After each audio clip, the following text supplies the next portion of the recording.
ఉద్యమం శాంతి న్యాయం కోసం ఎప్పటికప్పుడు తాజా వార్తలు అందిస్తున్న ఎంపీజే న్యూస్ కి స్వాగతం.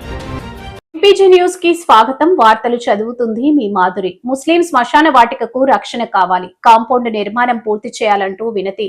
తర్లుపాడు మండలం సీతనాకులవరం గ్రామంలోని ముస్లిం శ్మశాన వాటికను కబ్జాల నుంచి రక్షించేందుకు కాంపౌండ్ నిర్మాణం వెంటనే పూర్తి చేయాలని ఎంపీడీఓ తహసీల్దార్ కు కాంగ్రెస్ నేతలు వినతి పత్రాలు సమర్పించారు.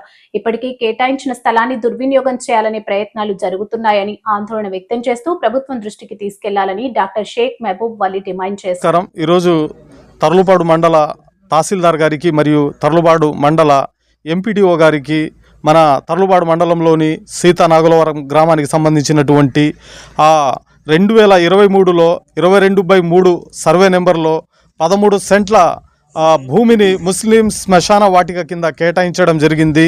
గత కొన్ని రోజులుగా అక్కడ చెందినటువంటి ప్రాంతీయ నాయకులు అక్కడ ఉన్నటువంటి ఆ చెత్తను ముళ్ళ కంపను తొలగించి వేరే విధంగా ఆ స్థలాన్ని ఉపయోగించుకోవాలని చూస్తున్నారు.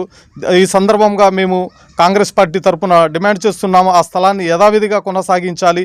ఎందుకోసమంటే మన మార్కాపురం మున్సిపాలిటీకి సంబంధించినటువంటి దాని పక్కన చుట్టుపక్కల ఉన్నటువంటి 13 నుంచి 15 గ్రామాలకు ఆ మ్యాపింగ్ కూడా ఇవ్వడం జరిగింది. రానున్న రోజుల్లో మున్సిపల్ కార్పొరేషన్ జరగాలన్నా కానివ్వండి, ఆ చుట్టుపక్కల ఉన్నటువంటి గ్రామాలను కలపడం జరుగుతుంది.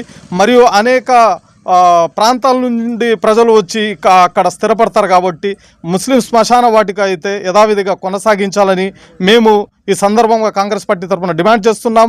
మరియు మా తర్లుపాడు మండల ఎంపీడీఓ గారికి కూడా దీని గురించి వివరించడం జరిగింది.